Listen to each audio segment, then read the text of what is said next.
Here's our athletes who found success after their careers.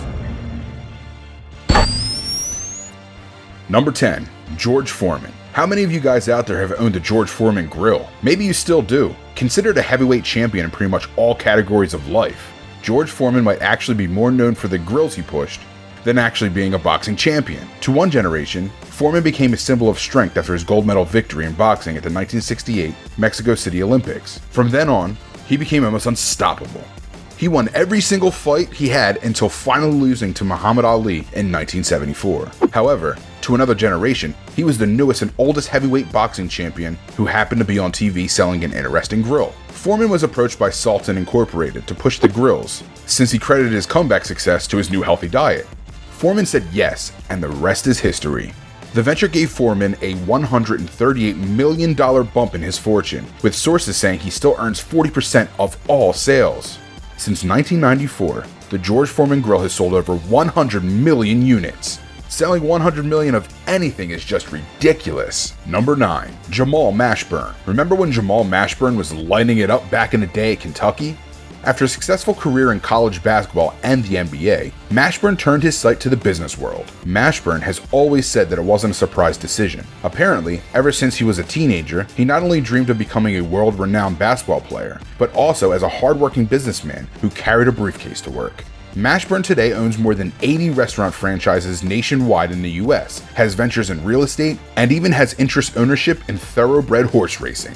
Doing the business thing hasn't been easy, as he says he gets approached by other former athletes who claim to have the next big business idea all the time. The funny thing is, a lot of athletes themselves get approached with business deals all the time during their playing days. He says saying no is what he says if the project just doesn't seem profitable. After all, accumulating and protecting a net worth of $45 million doesn't happen by investing in random projects. However, he still does believe in picking up the appropriate risk. In 2013, he teamed up with the former NFL star Winston Justice to create a venture capital firm to invest in the tech industry. Number 8, Magic Johnson. Can things get better after you get voted as the NBA's most valuable player in 1987, 1989, and 1990? If your name is Irvin Johnson, but you go by Magic, then yeah, things can get better. Do I really need to get into how his playing career went? Being the orchestrator of the Showtime Lakers in the 80s with his ridiculous display of basketball skills and earning $45 million along the way isn't too shabby. But what he did as a player somehow fails in comparison to his now ever-growing wealth he's created since he's been retired. Known as a very intelligent businessman, Johnson has been able to venture in many different areas such as real estate and media. Even though he publicly announced he was HIV positive back in 1991, the success didn't really change for Magic. The media frenzy created by his announcement didn't stop his successful business mindset. After establishing Magic Johnson Enterprises and investing in a variety of businesses that includes buying a minority ownership in the Dodgers, he keeps on growing his net worth. He's ranked 10th on Forbes' list of highest paid retired athletes, having a net worth of $500 million. Number 7, Bill Bradley. Successful doesn't exactly describe the amount of achievements Bill Bradley has been able to achieve after his playing days.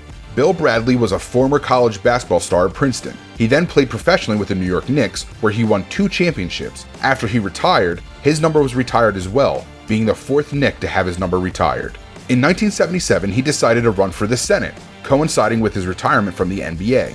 Once in the Senate, he was known for being something of a nerd, specializing in complex policies. He even decided to run for president in 2000.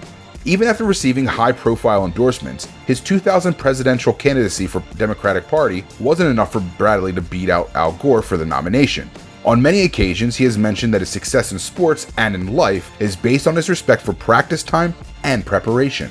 During his NBA career, Bradley used his fame on the court to explore social as well as political issues, meeting with journalists, government officials, and social activists. He also worked as an assistant to the director of the Office of Economic Opportunity in Washington, D.C., and as a teacher in the street academies of Harlem. However, interestingly enough, Bradley has said that he felt uncomfortable using his celebrity status to earn extra money endorsing products as other players did. Number 6, Vinnie Jones. Did you guys know that Vinnie Jones actually was a professional soccer player before he was playing tough villains in such movies as Lock, Stock, and Two Smoking Barrels and Snatch? His professional soccer career started back in 1986, and ever since then, he became known as an enforcer in soccer. Known for his rough playing tactics, Jones became popular for his enforcer role, and to this day he holds the record for the fastest foul ever in a soccer match, with Jones receiving a foul just 3 seconds into a match. Being a quote, hard man, in soccer certainly proved to be useful for Jones, helping him land roles in the British films I mentioned before, and it has also helped him make the leap into American films such as Gone in 60 Seconds and Swordfish. With a real-life background as tough as this guy, how would you not expect him to be the go-to bad guy when it comes to these intense and rough characters? Number 5. Phil Jackson. Phil Jackson is a case of several types of retirement. Most people on this list have retired from their sports life. Some have even done it several times. But Jackson is known as a retired player and multiple-time retired coach of the NBA. He first started his professional career when he was drafted by the Knicks in 1967, where he became a fan favorite because of his energy on defense. After playing for a couple seasons with the Nets, he retired as a player in 1980. However, his best days in regards to basketball were still ahead of him. Jackson was able to coach MJ and the rest of the Bulls to 6 championships during his time as coach. As if this wasn't enough, he took his Zen magic to the Lakers, and he gave Shaq his first ever championship win, as well as helping coach Kobe to his 5 titles.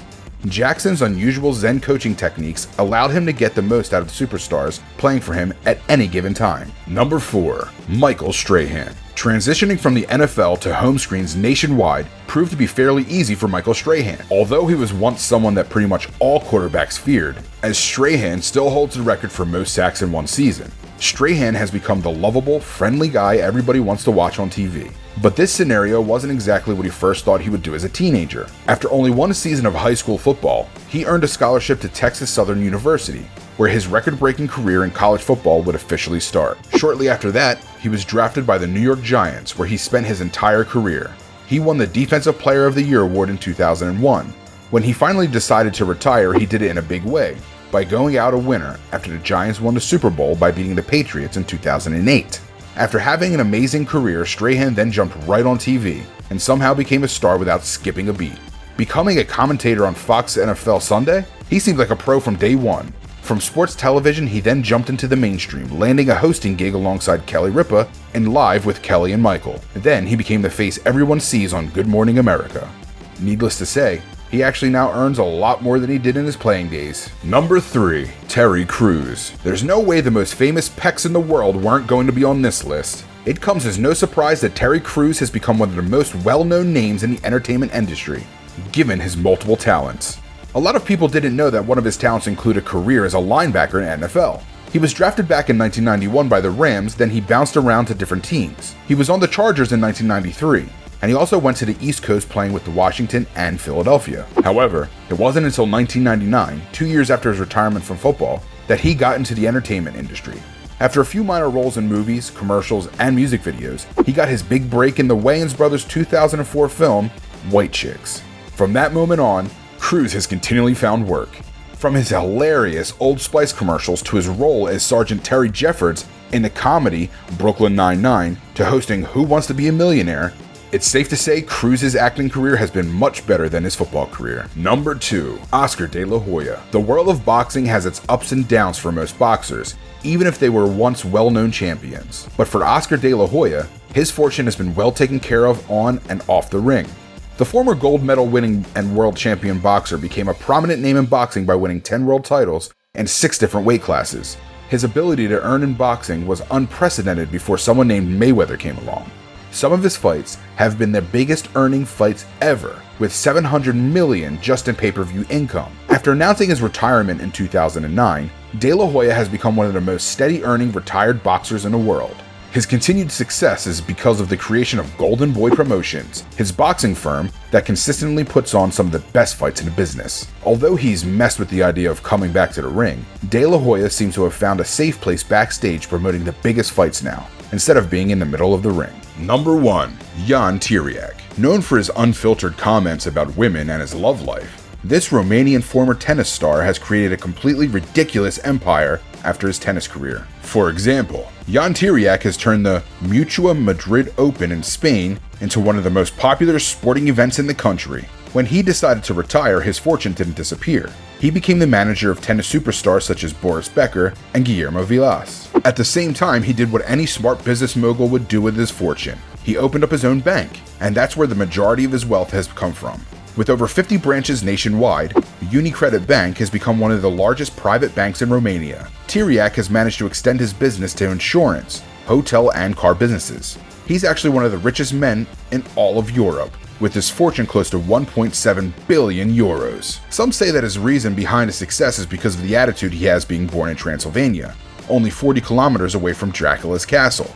During his long career, he won 22 double titles, with 1 Grand Slam title in men's doubles at the 1970 French Open. Here's what's next. Here we have Winifred Fernandez, a member of the Dominican national team and a player for the club Mirador. Winifred started taking up volleyball at the ripe old age of 10. She's played on the junior national team and, of course, progressed to a spot on the official national team that represented the Dominican Republic at the 2000.